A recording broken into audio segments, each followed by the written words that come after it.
This is Texas News Now, sponsored by Germania Insurance. I'm Chris Lawrence with your top stories from North Texas. Dallas police are investigating a deadly shooting outside a tattoo parlor. Someone shot a man Tuesday night near Legendary Inc. And those who knew him best tell Luke Clary he was a hard worker and friend who will be missed. Did my whole neck. For Debron Harris, the tattoos that cover his arms and neck are more than artwork. They're a signature of the friend who drew them. He's always positive and always try to help people elevate their life, and he gets taken out the one early in his life. He says his friend Just Smith Gibbs was always working hard, always pushing for what came next. Late Tuesday night, his story turned violent. Dallas police say the shooting happened at about 10 o'clock. The victim was taken to the hospital where he died. Even before authorities confirmed it was the 27-year-old who was killed outside Legendary Inc., members of the local arts and music scene knew it was him when they saw his car, a symbol of his style, marked by gunfire. He wasn't a flashy guy, but he did have the jewelry on. He did show the high-end watch, and he did have a Corvette. The shooting happened outside a business that many said represented positive change in the Cedar Crest neighborhood. Israel Finnenan owns the business next door. Bring back a lot of bad memories, then bringing back the thought that, like, did we do all that work for nothing? Dallas police say the motive and circumstances surrounding the shooting are still under investigation. Man, it hit my heart. It hit my heart so hard because, I just talked to the guy Monday. Friends and neighbors say Just Smith Gibbs wanted to help people move forward, and now they're left trying to do that without him. In Dallas, I'm Luke Clary. A family is searching for answers after a deadly hit and run. Fort Worth police say a man was struck by two vehicles and one of the drivers took off. Investigators are processing evidence right now, and Adriana de Alba just spoke with the victim's sister. Cars move through this intersection without slowing. The streets are so dangerous. Effingham and Northwest 24th Street in Fort Worth's north side. But Sunday night, this is where everything stopped for one family. It's just so hard. Just after 6, Fort Worth police say a man was hit by two vehicles and died at the scene. One driver stayed, the other kept going, and Fort Worth police are still investigating. The Tarrant County Medical Examiner's Office identified the victim as 62-year-old Raymond Palacio, a dad of 3, and Gloria Palacio's only brother. He had the biggest heart of gold.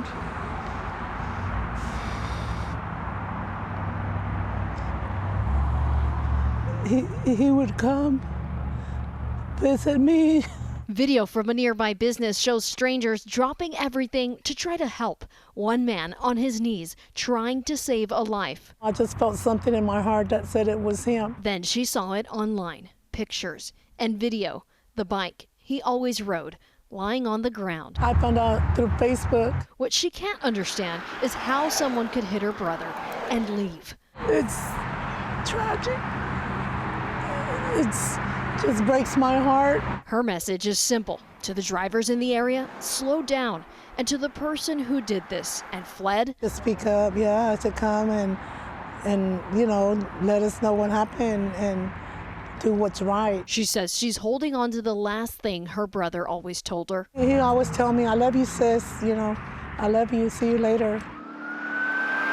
A daily greeting, now just a memory. In Fort Worth, I'm Adriana de Alba. Children's Health just released new numbers showing flu cases dropping in North Texas. Children's reported 551 cases across all its hospitals last week, a nearly 50% drop from what they saw at Christmas. And RSV cases are going down too. They had 263 cases last week, a 27% decline. Flu and RSV vaccines are available right now at your local doctor's office, pharmacy, or grocery store. Experts say cases could rebound now that students are back from winter break. Teresa Woodard spoke with a doctor who lost his own daughter to the flu, and he's urging parents, don't let your guard down. The daughter, who made him a dad, came to this clinic a lot. A flower she drew on a note she left still hangs over his shoulder. It's paradoxical because 6 years ago feels like just yesterday, but 6 years ago also feels like it's an eternity. That's how it feels like. That's how it feels like when your child dies. It was 6 years ago this week. Reese Termolo got a fever. Her pediatrician father suspected the flu. He was right. And a healthy, active teenage girl. She passed away January 10th, and her first fever was January 9th. Was gone in 24 hours. Reese had a flu shot, but that season's vaccine did not protect against the strain she caught. Dr. Cesar Termolo still believes shots can and do save lives, so he tells every family to get them. And he's disappointed these days at how many families don't. If I could just tell them, you know, my daughter died from the flu. These things happen, and you have to be able to take the flu seriously. Reese was a 16-year-old sophomore. Still loved, still missed, still present. In Dallas. Reese lives on through you every moment of every day. Right. She's always here. She's always here. I'm Teresa Woodard. A woman in East Dallas says she caught 4 coyotes walking through her yard. And as Matt Howerton explains why it'll become a lot more common in the weeks ahead. The White Rock area has just about everything. Joggers, people walking their pets, ducks, that one guy who never wears a shirt.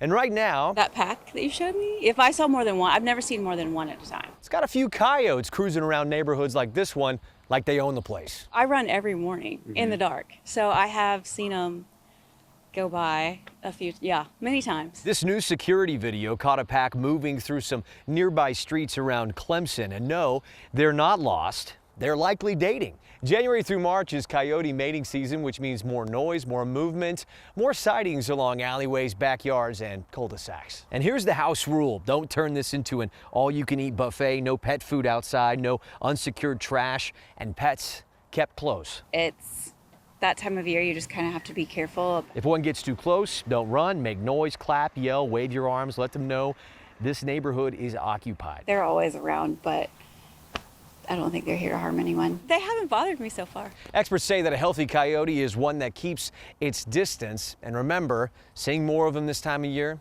perfectly normal. In Dallas, I'm Matt Howerton. TikTok users could not stop checking their phones after a cat got stuck under the Margaret Hunt Hill Bridge. It's hard to see. I mean, you could barely make out her little ears poking out from the top of the column. It's not clear how she got there, but Dallas Animal Services rushed right in, setting up a cage to slowly lift her to safety. Eventually, they determined the kitten was only a month old and named her Skyline. I have no doubt people will be lining up to adopt her. And those are your headlines from North Texas. Let's take a look at today's headlines from Houston. Hello, I'm Len Cannon. A judge has denied bond for an 18-year-old accused of stabbing to death a fellow student at Baytown Sterling High School. The decision comes as students return to campus from winter break on Wednesday. They gathered to protest about safety concerns there. KHU11's Michelle Choi has been covering the story since it broke. She has our report from Baytown. Yeah, today was an emotional and heavy day here on campus, just hours after students returned to Sterling High School for the first time since the deadly stabbing. A judge ruled the accused suspect would remain in jail without bond. The defendant is denied bail. In court today, a judge denied bond for Andre Matthews, the 18-year-old charged with murdering 16-year-old Andrew Meismer at Sterling High School. Matthews at times was seen fidgeting in his chair and scanning the courtroom where members of the victim's family, including Meismer's mother, were present.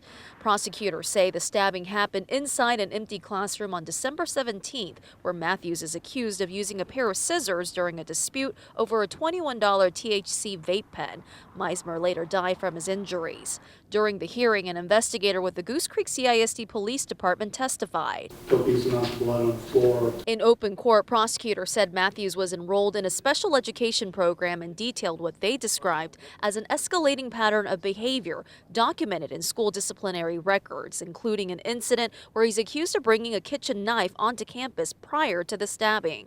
The judge later agreed with prosecutors, ruling Matthews posed a danger to the community under Texas's new 11D constitutional amendment. This was a particularly brutal murder, and the defendant's behavior, both immediately after and in the months and years leading up to it, indicate that this individual is someone that we are concerned about further escalation and further harm to the community.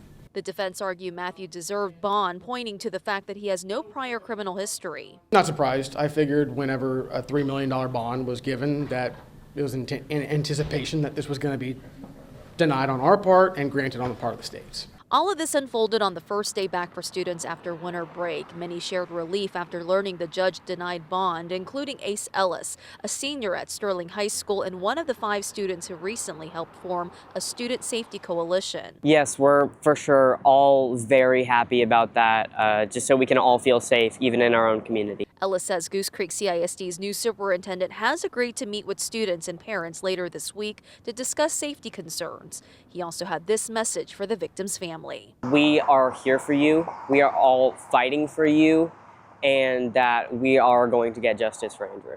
In Baytown, Michelle Choi, KHOU 11 News. There was another disturbing discovery in Buffalo Bayou on Tuesday. Another body was found floating in the water. Now, we reported in all of 2025, 34 bodies were recovered from city bayous, sparking conspiracy theories of why this is happening. Anieli Ruiz with the latest. The call came in at around 2 p.m. this afternoon. Another body found floating in one of Houston's bayous. This time, investigators say a cleaning crew found the male, who has not been identified, here along Buffalo Bayou. There was a cleanup crew down here doing maintenance in the park area along Buffalo Bayou. They saw what appears to be the body of an adult male. The dive team was immediately called in to recover the body. Police say the man found was fully clothed. The medical examiner will have to do an autopsy to determine the cause of death. From just looking over the side, I don't see any obvious signs of foul play. The discovery is rattling people who walk, jog, and work along the bayou every day. Scary, you know, being that I work downtown, especially in the evenings. And for some, this discovery raises even deeper concerns. Come on, guys. It's nonsense. It's got to be a serial killer. Over 30-something bodies. There's no way. While others urge caution, the pattern is still unsettling. We just don't know, and so we don't want to cause chaos by assuming things. Here's what we do know. Last year alone, 34 bodies were pulled from Houston bayous. Only 1 was ruled a homicide. 9 were accidental, either drownings or toxic exposures, and 19 remain undetermined. 2 were ruled suicides and 3 are still pending. And now, as this is the first body discovered in 2026, there's one thing people along here can agree on. More police area, more police patrol. There's got to be more police patrol in this area. We could utilize more patrols along these corridors. A story will continue to follow. Trinity County leaders have approved a plan to ease overcrowding in the jail. That's after state inspectors and the sheriff raised concerns about safety. KHOU 11's Jalissa Garza with the latest. Trinity County leaders received a notice from the Texas Commission on Jail Standards regarding conditions inside the county jail. It comes after the sheriff's office cited multiple issues, including the inmate population exceeding approved capacity, and county commissioners have now approved a plan to address it. According to Sheriff Woody Wallace, the problems include too many inmates for approved bed space, people being held in cells longer than allowed, and infrastructure issues, including a sewer backup in the kitchen and showers that are not draining properly. The sheriff says these issues have been a concern for years, not overnight. So what does the state require? Under Texas jail standards, counties must stay within approved inmate capacity, limit how long someone can be held in a cell, and make sure basic areas like kitchens and showers are safe and sanitary. When those standards aren't met, counties can receive non-compliance notices and be required to take action. The Texas Commission of Jail Standards is the agency that oversees jails statewide and conducts inspections. As of now, Trinity County Jail is not listed on the state's non-compliant jail list, but to address crowding, Trinity County commissioners approved a contract with Angelina County to purchase 40 inmate beds per day at a cost of $75 per inmate. If Angelina County cannot accommodate additional inmates, the sheriff says the county will rely on existing contracts with other counties. The sheriff also says Trinity County is only allowed to hold 7 inmates locally under a state variance, even though the county has been averaging more than 40 inmates. The sheriff calls this a necessary step, but not a permanent fix. He says the jail's infrastructure problems are long-standing and will take time and money to fully address. Reporting in the newsroom, Jalissa Garza, KHOU 11 News. Houston's first ever Fleet Week is back on. On Wednesday, Mayor Whitmire announcing when the Bayou City will host the event. Pleased to announce that Fleet Week has been restored. It's going to be the week of April 15th to the 22nd. Now, this celebration was initially supposed to take place this past November, but was postponed due to the government shutdown. Fleet Week will bring U.S. Navy vessels along with more than 1,000 sailors, Marines, and members of the Coast Guard to the city, a lot of folks in uniform. Bush Airport expanding with a wave of construction projects. You're like, oh no. A $5.4 million project set to break ground at Terminal C in February. According to our partners at the Houston Business Journal, this means new shops, restrooms, a break room, and locker rooms being added to the terminal. The goal to improve working conditions for airport staff. That project expected to wrap up mid-July. Also, United redeveloping Terminal B. That will include a new concourse and more gates. Also, a $177 million maintenance facility. And oh, and there's this, a 36-foot bar coming to Terminal D this summer. That is a wrap of your Houston headlines. I'm Len Cannon.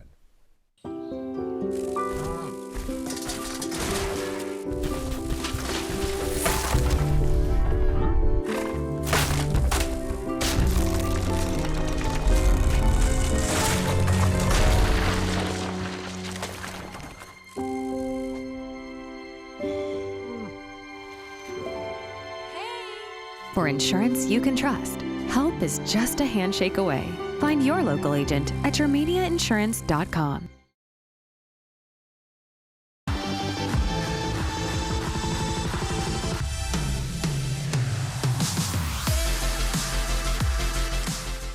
Hello everybody, I'm meteorologist Jesse Hawila out of Dallas, and as we take a look at your Texas headlines, we have a chance for a few thunderstorms Thursday and Friday before some cooler weather moves in.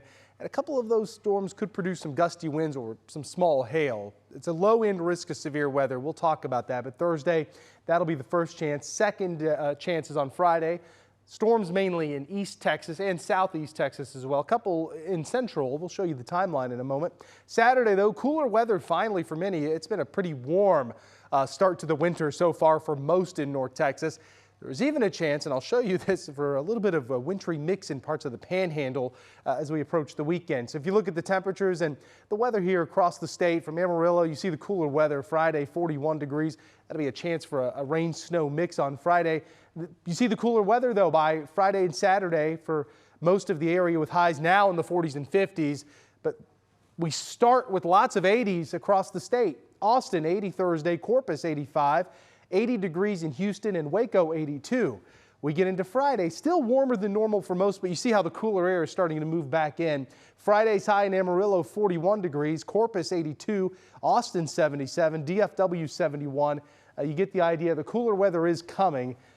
Finally, a lot of cool weather lovers have been missing out on what I would say is the more seasonable temperatures for this time of the year. A lot of folks have been just stuck in the 70s and 80s the last several weeks. Warm Christmas, the day after, only a couple of shots of cold air have really moved in. Corpus is at 84 on Thursday, 77 in San Antonio, still pretty mild for this time of the year across Texas. Now we talk about the rain chances. Thursday morning, most of us, there may be a little shower or two, especially along the Red River on Thursday. I think much of the state is dry on Thursday. The chance for severe weather or a strong storm with gusty winds and small hail is very low on Thursday, but if we're going to see a chance, it's going to be along the Red River and out toward Wichita Falls, out toward Archer City. That's going to be the chance on Thursday. Now we look at Thursday night, the upper level low starts to move closer, the chance of rain starts to go up, and you start to see a little bit of a rain-snow mix out in the Panhandle. There's 7 o'clock in the morning. Look at that, some snow showers, maybe some sleet mixed in with the rain there. On the warm side of this storm system, there's that chance I talked about for some scattered thunderstorms. Some of those could be strong, some gusty winds, 40 to 50 miles an hour, some small hail. I can't rule out one or two of them go severe with up to quarter-size hail or up to 60-mile-per-hour winds. That risk looks very low, but you can see from Austin into East Texas, Nacogdoches, and then all the way through Houston, Beaumont. Scattered showers and thunderstorms for you Friday afternoon. East Texas at 3 p.m. Most of that rain is out by the evening into parts of Louisiana, Mississippi, and Arkansas, but still some lingering showers and rumbles of thunder even at 7 o'clock for the Houston area, up to Nacogdoches and down to Beaumont. Again, the risk of severe weather, very low. However, there is a 1 on a 1 to 5 scale. It's called a marginal risk for parts of Southeast and East Texas Friday afternoon with those thunderstorms I just showed you. So as we take a look at the forecast in West Texas, you see the cooler air getting there. El Paso, Lubbock, Midland, highs in the low 50s and upper 40s. It'll be windy when that cold front gets there, so plan on some pretty windy days. At West Texas, you're used to wind, but Thursday and Friday, pretty windy. Central Texas, Austin, very warm. Thursday, 80 degrees, Friday, 77. Cooler air is there by the weekend. Highs in the middle and upper 50s for Waco and Fredericksburg as well. Down into South Texas, you see the cooler air by Saturday. In the meantime, it's very warm. Corpus and Laredo in the middle 80s on Thursday. San Antonio 78 on Friday. Low to mid 80s for Corpus and Laredo on Friday. And then down into the upper 50s and low 60s by Saturday. North Texas, the Metroplex, Weatherford, Denton. You see most of us are going to stay dry in the Dallas-Fort Worth area. There's a low chance of rain, especially on Friday, southeast of the Metroplex. That'll be for our areas like Corsicana. So Navarro County, Athens, Henderson County, you'll have a chance for some rain. But there's the cooler weather. Saturday's high, 55 degrees. East Texas, there's the chance for thunderstorms we talked about, especially on Friday. A couple of those could have some gusty winds or some small hail. Saturday, cooler weather finally for you in southeast Texas from Houston to Beaumont, and then in East Texas for Tyler in the 50s. And then down in the valley, how about 90? McAllen on Thursday. That's going to come with some wind. And still close to 90 degrees on Friday, 89. Then a chance for a few showers on Saturday as the cold front comes in. You see how windy it'll be too for Brownsville. Even Mission will be on the windy side with that very warm air. Mission 91 on Thursday, Friday 90 degrees. And then as we get into Saturday, cooler air with highs in the 60s.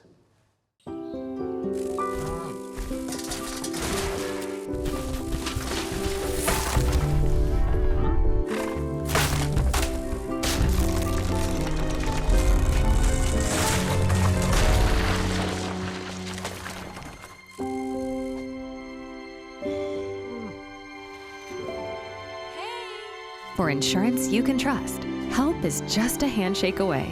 Find your local agent at yourmediainsurance.com.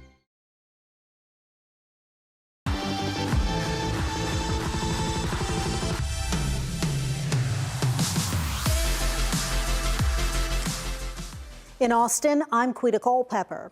An attorney is calling out the Austin Police Department after an alleged takedown left a woman with severe injuries. That incident happened in 2024, and now the woman is suing the city and the officer. Here's reporter Kelsey Sanchez. This is equally indefensible. Attorney Jeff Edwards says his client, Natalie Giulianis, will have lifelong impacts after what he called a brutal arrest in December of 2024. She could be my daughter. She could be your friend. She's all of us. And for her to be treated this way, there's no other word for it, is reprehensible. According to a new lawsuit filed against the city of Austin and former APD police officer Joseph Spees, Spees arrested Giulianis for public intoxication outside a hotel downtown. After she'd been cuffed, she says she bent down to grab something she dropped when Spees threw her to the ground. Thrown headfirst into the ground while she was handcuffed and had no ability to protect herself. I mean, that's an outrageous maneuver. Then the officer, after severely injuring her, walked her to the car and just shoved her head into the squad car. Chief Lisa Davis indefinitely suspended Spees in December after an internal affairs investigation found Spees violated APD general orders by, quote, performing a, quote, unreasonable takedown. However, according to Austin Police Association Vice President Tyler Latham, Giulianis had gotten into a fight with others at the hotel before her arrest. So he was trying to separate her from that group to conduct an investigation. Officer Spees was by himself. A lot of officers were off on another gun call in the area, so he didn't have a backup right away. Latham added Spees initially was offered a 20-day suspension, but didn't take it because he believes he was within policy. We cannot review uses of force with 20/20 hindsight, knowing all the facts that happen. We have to review it based on what the officer knew at the time. Giulianis is calling for a jury trial and for the city and Spees to compensate her for her medical expenses and for the time she was unable to work due to her injury. And that was Kelsey Sanchez reporting. We reached out to the city and staff, and they said they haven't been served, but will respond appropriately when it happens. As for former Officer Spies, APA says he also has not been served. A serial killer tied to Austin's infamous 1991 yogurt shop murders has now been officially named in a long unsolved Lexington, Kentucky killing, an attack marked by chilling similarities to the yogurt shop case. Police in Lexington, Kentucky announced Wednesday they believe Robert Eugene Brashers killed a woman named Linda Rutledge in November of 1998. Lexington firefighters were first called to a store. They found Rutledge's body in the back of the business. She died from multiple gunshot wounds. Police believe the killer set that store on fire to get rid of the evidence. It was this case that helped Austin police link Brashers to the yogurt shop murders. They learned using a federal database that a shell casing from the yogurt shop murders matched ballistic evidence found in the Kentucky case. Brashers died in 1999. Residents in Hayes County want answers after Paws Animal Shelter in Kyle nearly shut down in October. Jessica Cha spoke with a concerned resident about accountability and with the shelter about how it plans to bounce back. The mood is positive at the Paws Shelter of Central Texas in Kyle. We feel pretty good about where we are right now. But that wasn't the case almost 4 months ago.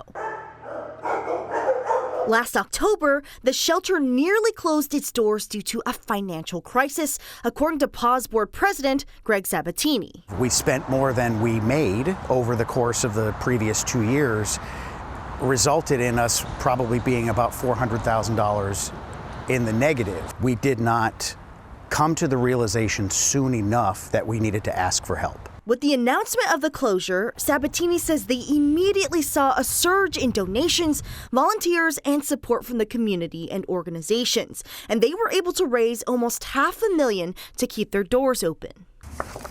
But some Hayes County residents are still worried about the future of the shelter. We hadn't heard anything about Paws being in financial distress. It was confusion, like what happened? Cody Bradstreet is a former board member, and when she left in 2023, she says the shelter was in good financial shape. They had about just shy of $1 million in cash and investments, no debt, strong assets. She says the threat of closure alarmed her, and she wasn't alone, prompting the creation of the Paws Transparency Group made of donors, volunteers, and community members. What we really wanted to understand is, where are you today? How did you get here? What is your plan to move the organization forward? And how can we be helpful? Sabatini says they've already created a turnaround plan to avoid a future crisis. We've definitely reduced the costs by spending less on superfluous items, like asking more for donations.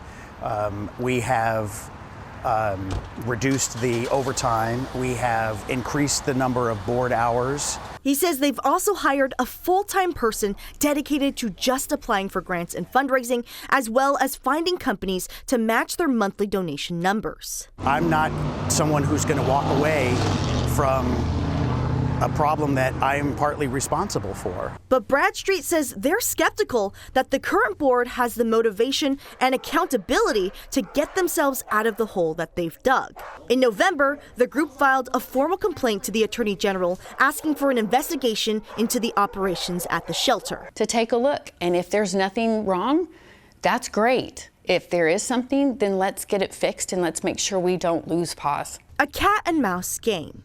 And Kyle, Jessica Cha, KBU News.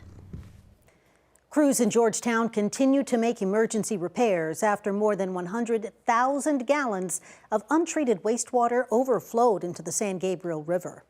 Officials say it happened after a pipe broke Monday just west of I-35 near the Wolf Ranch Shopping Center. Right now, people are being warned to stay away from San Gabriel Park and Blue Hole Park. City leaders say drinking water is safe, but private well owners living near the spill should boil their water for now. Martin Luther King III visited Austin on Wednesday. He stopped by a private event commemorating a local nonprofit that focuses on helping young people and their families and at-risk community members. Adam Bennett shows us why King is endorsing its work and what's next. Martin Luther King III spent a few hours here at African American Youth Harvest Foundation in East Austin. He praised that nonprofit's work toward fulfilling his father's dream. King also spoke with us about the work still ahead. I have a dream that this nation will rise up and live out the true meaning of its creed. 2 weeks before the holiday honoring the life and legacy of his father, Martin Luther King III honored 20 years of one Austin nonprofit working to carry it forward. My dad understood it was just a few good people that brought about change. At a private event Wednesday with elected officials, civil rights leaders, and community members, King endorsed the work being done by African American Youth Harvest Foundation. The dream part comes in the duplication of this throughout our nation and world. The nonprofit provides 30 resources under one roof, including a trauma recovery center, health clinic, workforce training, and mentoring. We ask, what's going on with your mother? What's going on with your father? Michael Lofton is founder and CEO. He says their model reflects Dr. King's vision of a beloved community that includes nonviolence, equal treatment, and equal opportunity. I haven't seen a person that walk out of here, I don't care what their background was, that walks out of here after making 10 to 12 connections within 24 hours, food, clothing, house, job, reentry, go ahead and rob a bank. King told me it's a model for everyone. And you don't create more opportunity by excluding opportunity for others. As the work to fulfill his father's vision continues. Free at last, free at last. Thank God Almighty, we are free at last. Adam Bennett, KB News. And those are the headlines in Austin. I'm Quita Culpepper. Hi, I'm Leslie Adamy in Corpus Christi, and here's a look at some of what's happening here in South Texas. In an emergency, seconds matter. And in Sinton, a group of teens didn't wait when a fire broke out nearby. They formed a bucket brigade, battling the flames until firefighters arrived, earning recognition from the sheriff and local first responders. Our Josh Maxwell has the story. At the Sinton Fire Station off Market Street, volunteers like Nathan Rendon are always ready to answer the call. But one call turned out very differently. Last week, when firefighters responded to a grass fire south of Sinton, they noticed something they weren't expecting. We got there, the fire was out. Teenagers had taken matters into their own hands as they tried to stop the fire that had started across the street from destroying nearby homes. They told us that they had gathered all their buckets and all their flower pots and any water sources they could gather. Rendon says while the teams weren't trained professionals, they had the grit and determination of any true first responder. But from what they told us, they said that they had made a bucket brigade and put the fire out, and then eventually the lady next door turned her water hose on and they hit it with that for a couple minutes, and they said it was one of the scariest 30 seconds of their lives. Not panicking, but like you're just trying to work together to stop it. Michaela Lopez, along with Eden and Derek Garza, describing the emotions that were running through their heads as they worked to put out the fire. It was just smoking a lot. I inhaled a lot of smoke. That was like the scary part, the smoke, coffee, and then just all the running back and forth. It was just a lot. But despite the high-stress situation, the trio admits that the fire turned out to be the perfect team-building exercise. It was fun. It was fun, but it was scary at the same time. Josh Maxwell, 3 News. And high school football here in South Texas may have come and gone, but it's this moment at one Corpus Christi ISD matchup that's recently caught the attention of SportsCenter and now capturing hearts everywhere.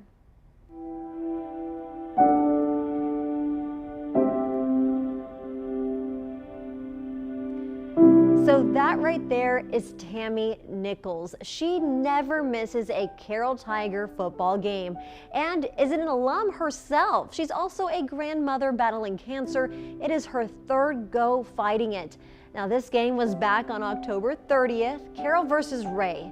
Her grandson, Caden, is on the junior varsity team. He and his teammates and their coach came up with a plan to surprise Tammy following the game to each give her a rose, to thank her for all of her support, but also to show that they are cheering her on every step of the way in her brave battle. Now recently, this video got picked up by ESPN SportsCenter.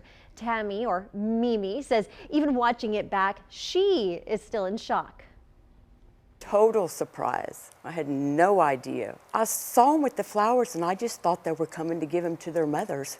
Is what I thought. They were like kind of together with me, like they understood like what was going on. As our team, like we have a lot of bonding together, and it was nice for like all of us to get together and do it for her. It just goes to show the character of our kids in the program. Right. They were all about it. You know, they had, you know, even though the game didn't go the way we wanted, they were all about it. They something bigger than the game. It does become a brotherhood, and that's what we want. And for them to learn that it is more than just a game, and that this stuff will carry you on through life. Those boys don't realize what that meant to me. Seeing their smiles, their encouraging words, their hugs, I'll never forget it. Now, Tammy just had an appointment at MD Anderson last week where she learned that she will be having surgery next month. And as she continues her brave fight, it's safe to say she now has even more prayer warriors from all over in her corner cheering her on. And that's a quick look at some of what's happening here in South Texas. Here are your headlines from Southeast Texas. I'm Mark Armstrong. January is Crime Stoppers Awareness Month in Beaumont. The anonymous tip line allows those with information to help law enforcement solve crimes. And last year, the nonprofit received over 1,600 tips. In fact, a tip last year led to an arrest of a man in connection to a cold case from 2021. 12 News reporter Cameron Burchett, she sat down with the CEO of Crime Stoppers to learn more about how all this works.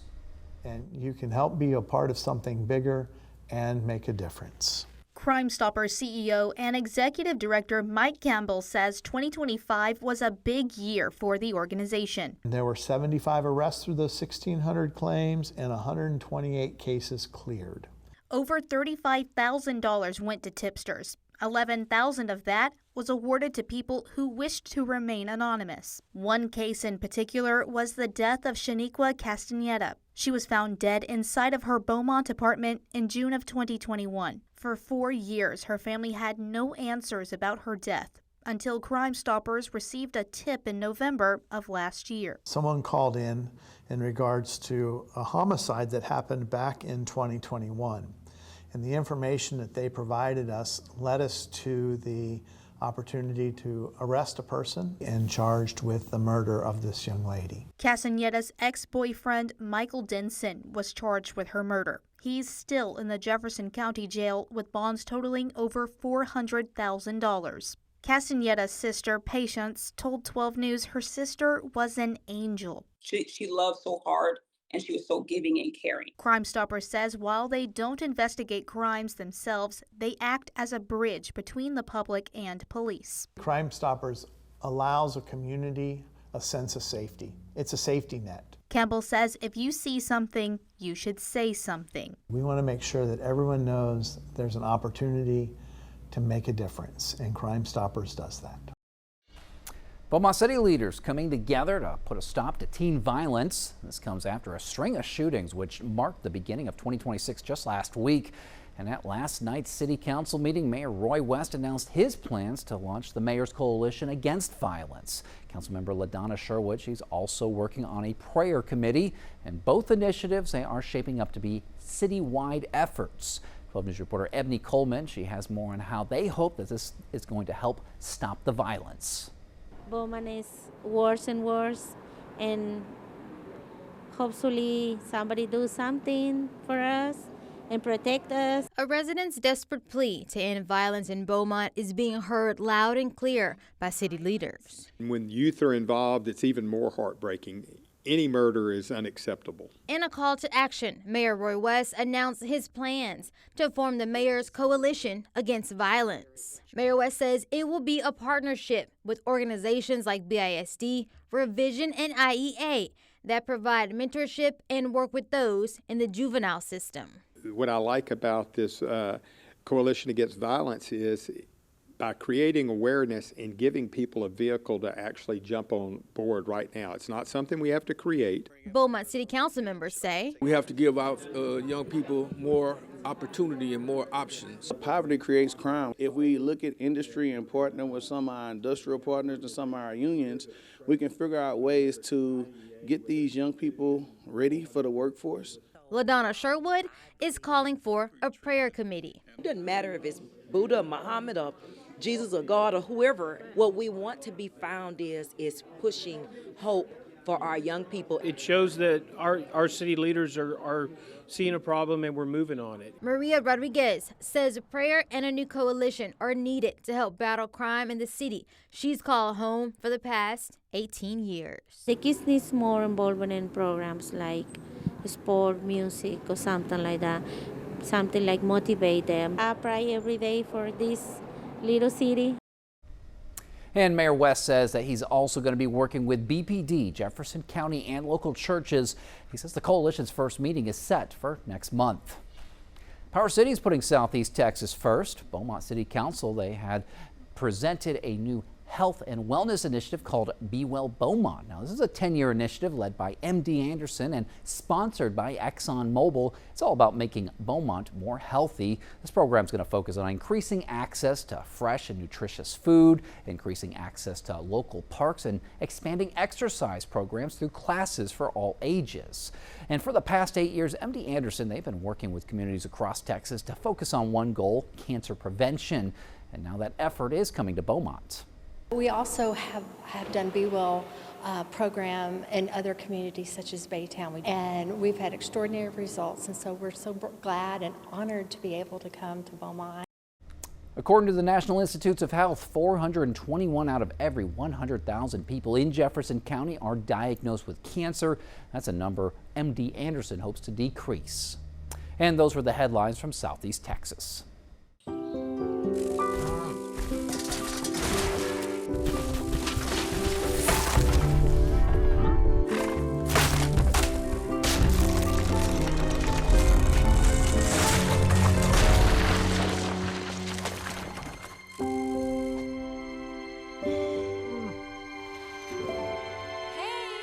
For insurance you can trust, help is just a handshake away. Find your local agent at yourmediainsurance.com.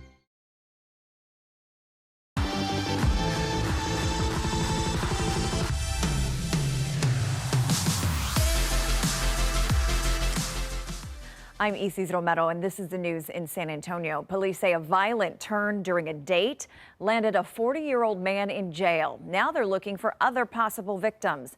Rania Kaur has what police want you to know. Galloway told our cameras last night he's innocent, but investigators say otherwise. Last summer, he was arrested for a similar crime, and police feared there may be more victims out there. San Antonio police arrested 40-year-old Jason Galloway yesterday. According to court documents, the assault happened on December 21st after a night out with mutual friends. Investigators say the suspect insisted on driving the woman home in her car after he had left his motorcycle at another bar. But that's when the night took a violent turn. While on the drive, police say Galloway pulled over and sexually and physically assaulted the woman. He's accused of strangling the woman until she passed out and continuing the assault. Court documents say the woman was finally able to escape and ran toward a Via bus. Detectives say Galloway chased after her, but when he saw the bus, he took off. Police believe there are more victims. Here's what they want you to know. So if you believe that you have been sexually assaulted or know someone that could possibly have been sexually assaulted by Galloway, we ask you to please contact our Special Victims Unit at phone number 210-207-2313. In 2024, Galloway was also accused of sexually and physically assaulting a woman after meeting for drinks. In court documents, it says the woman had no memory of the assault because she believed her drinks were drugged. Galloway was initially charged for aggravated sexual assault, but those charges were later reduced according to online records. Now, court records also say that Galloway has gone by the name Astro. Again, if you are a victim or if you know a victim, you're asked to call the number on your screen. It's also on our website, KENS5.com. From Public Safety Headquarters, Rania Kaur, KENS 5. I have faith in God that there will be a divine justice. A mother seeking justice for 5 years says she will lean on her faith following a judge's ruling. Sebastian Carpio was 17 years old when he was murdered and stuffed in the trunk of a stolen car before his body was burned. A judge ruled that one of the teens accused of helping dispose of his body cannot be tried in the case. Sue Kalberg was in court for the ruling. he's gonna get one day, divine justice is gonna catch up to him. Disappointed but not finished with her fight, grieving mom Ana Maria Carpio reacts to Judge Rose Sosa's ruling that the San Antonio police and prosecutors failed to process evidence and pursue a case against one teen accused of participating in a brutal attack that killed her son. He basically was involved in the arson and tampering where the evidence, the human corpse was destroyed. Prosecutors claim there is DNA evidence linking the accused to the crime, but the judge said detectives waited too long to make their case against him while he was still a juvenile. I think the state did their due diligence. Unfortunately, I think that SAPD did not do their due diligence in that time. Sosa said she had no choice. So based on all of that, the court's finding is that there was no due diligence in this case, and his case will not be certified and transferred at this time. The accused isn't free. He's returning to prison, serving a 10-year sentence on an unrelated case. The grieving mother says every time there's a parole hearing on the issue, she will object. Meanwhile, Edgar de la Cruz, who has been convicted of murder in this case, is serving a 25-year prison sentence. We ask SAPD for a response to the judge's ruling. They say they're working on it, and when they share it, we will pass it on. Prosecutors tell me unless new evidence comes to light, this is the end of the road for this case. At the Juvenile Justice Center, Sue Kalberg, KENS 5. The man accused of killing 2 people and injuring 5 others outside the Kickapoo Lucky Eagle Casino appeared in court. 34-year-old Kirian Rashad Jones pleaded not guilty for the September shooting outside the Kickapoo Lucky Eagle Casino Hotel. Today, the judge motioned to have Jones psychologically evaluated. Authorities have still not shared a motive in the shooting. Bexar County Judge Peter Sakai says he's doing well after medical treatment during the holidays. In a Facebook post, Sakai said he experienced a minor medical episode. My doctors have been monitoring an enlarged prostate for several years. Because I've stayed on top of these regular checkups, my urologist was able to catch an anomaly, rule out cancer, and complete a procedure. The procedure went well and resolved all of my symptoms. While continuing his recovery, he said he is working from home to ensure that county operations continue without interruption. Love is in the air in Bexar County. Couples will have the chance to say "I do" for free on the steps of the Bexar County Courthouse. The county clerk's office is offering complimentary wedding ceremonies on February 14th. It's a tradition that draws couples from across San Antonio and beyond. Couples need a valid Texas marriage license. Ceremonies will be held throughout the day with county officials on hand to make it official. The ceremony is free, but couples are encouraged to make a small donation benefiting local family support services. And that's the news in San Antonio. I'm Lindsay Littman. Here are your headlines from Central Texas. Protesters rallied against a new task force in McLennan County that partners with ICE to enforce immigration laws. But it isn't the only local county adopting the task force model to comply with Senate Bill 8. Brandon Coates shares how other counties are partnering with ICE agents. Falls, Lampasas, and Milam County are the other ones using the task force model right here in Central Texas. But they're not the only ones in the area partnering up with ICE for immigration enforcement. ICE says the task force model is a, quote, force multiplier for law enforcement agencies to enforce limited immigration authority with ICE oversight during their routine police duties. All Central Texas counties with jails had 3 options to pick from, and they can use 2 at the same time. These are the task force, warrant service, officer, and jail enforcement models. As of right now, no county is relying on the jail enforcement model, but counties like Bell, Bosque, Burleson, Lampasas, and Milam are using the warrant service option. The McLennan County Sheriff's Office says only 1 deputy and the captain you're about to hear from will undergo training to work with ICE, but others fear this number will only continue to grow. Task force may be a harsh word for it. All it allows is a deputy or deputy investigator that goes through this to have limited enforcement. They have to contact local ICE. Not a good policy to just nab ordinary people who aren't doing any harm and treat them that way. According to ICE, there are still a few counties in our area waiting to make their decision on how they want to follow Senate Bill 8. Those are Brazos, Coryell, Grimes, and Limestone counties. Counties have until December 1st to be compliant with the new law. In Waco, Brandon Coate, KCN 6 News. Meantime, a Central Texas student was selected for a prestigious internship with the House Committee on Space, Science, and Technology in D.C. Deontay Jones, a veteran and recent political science grad, has a passion for public policy. He served almost 4 years in the military, later moving to Central Texas to be close to family and attend A&M Central Texas. During his political science studies, an opportunity came along, one he thought that was too good to be true. A chance to work right alongside policymakers with a front row view to how things get done. The biggest piece for me was being able to see the legislative process, the Schoolhouse Rock song almost, the bill on the Hill. Being a part of a committee, you got to see the behind the scenes. Different bills are adjusted or changed or altered, how many people are involved. Jones did research on policies, including AI and energy renewal, right alongside policymakers, too. He also set up hearings and meetings, meeting everyone from Congress members to astronauts. And those are your headlines from Central Texas. Hi, I'm Brennan Gurley, and here's what's making headlines across East Texas. Longview ISD is mourning the loss of a woman who shaped the district for generations. Doris McQueen spent decades working behind the scenes and left a legacy so lasting a school still carries her name. CBS 19's Robert De La Garza looks back at a life defined by service. For decades, Doris McQueen walked the halls of Longview ISD, not as a teacher, but as the district's trusted bookkeeper. No chalk, no lesson plans, but still, she helped shape countless minds. She loved everything about Longview ISD. She cared a lot for the employees she worked with. I think she impacted their lives greatly. Diane Childers and her husband worked alongside McQueen at the district, and when the workday ended, she was just steps away. So I had a working relationship with her and also lived across the street from her. She spent more than 40 years in the business office, managing finances, watching every dollar, always with the district and its kids in mind.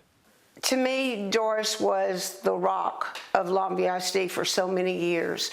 She was humble, she was honest, she was the epitome of integrity. For longtime friend Kay Ray, McQueen wasn't just a part of Longview ISD's history, but helped shape it. When I think of Doris, I do think of a person perhaps we should all aspire to be. In 1987, Longview ISD celebrated her legacy permanently by naming the Johnson McQueen Elementary in her honor. She was so proud and so excited, and her eyes would water. And even after retirement, McQueen kept serving, helping establish the Longview ISD Education Foundation, supporting teachers, classrooms, and students for decades to come. Today's teachers are benefiting from really honest, good people like Doris, who wanted the very best for Longview Independent School District. Though she never had her own children, Ray and Childers say that to many students, she was like a grandmother. Love for the community. That's what kept Doris McQueen going. Love of students, and I think just in general, love of people. McQueen passed away on New Year's Day at the age of 95, leaving behind a legacy not defined by recognition, but by quiet dedication. I hope she's remembered as the cornerstone on which we have built over the years a great school district. A life spent serving in a name that will continue shaping Longview ISD for generations. For CBS 19, I'm Robert De La Garza. An East Texas mother is facing an unimaginable battle, one she never expected to start the new year with. After being declared cancer-free in 2025, she's now learning her fight is far from over. CBS 19's Ayanna Aird shares how her community is rallying around her and her family. It just sucks to welcome the new year in that way with your kids, trying to stay strong for them and show them no emotion and normalcy. On New Year's Eve, Allison received news she never imagined hearing. I'm here to tell you your cancer's returned, but it's bad. Like, It's all in my chest now, it's in my neck, it's in my liver, it's in my pelvic node. Allison was diagnosed with stage 4 colon cancer in 2024. After months of aggressive treatment, hospital stays, and recovery, she was declared cancer-free following liver surgery in February of 2025. She continued chemotherapy, then took a break. That's when the cancer returned. You don't ever want to see somebody suffer like that. Allison is a wife and a mother of 9 children. After being in and out of the hospital, her doctor told her she may have as little as 6 months to live. It's a very heavy feeling, especially when you have babies from all the ages from 17 all the way down to 2. Like, they're all in different stages of their lives, and you have to prepare them for something. Allison says her children are the reason she continues to fight. I want to see them get married and walk across the stage and graduate. I want to be there for all that, so I have a lot of fight. I have a lot of fight in me, and it's for them. They need me just as much as I need them.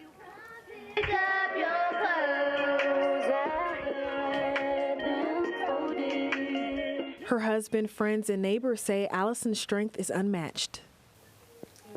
She's a very level-headed, smart, beautiful person.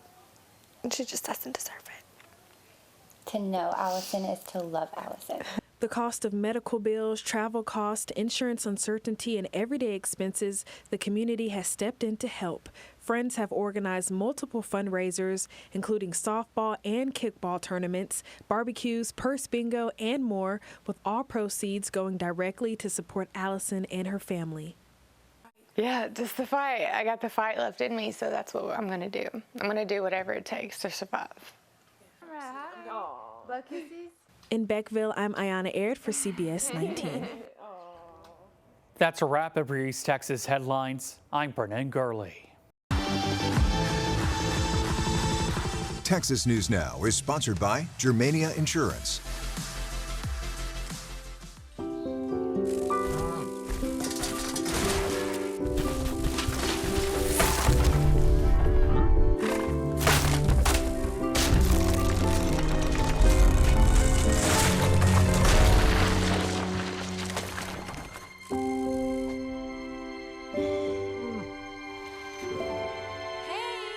For insurance you can trust, help is just a handshake away.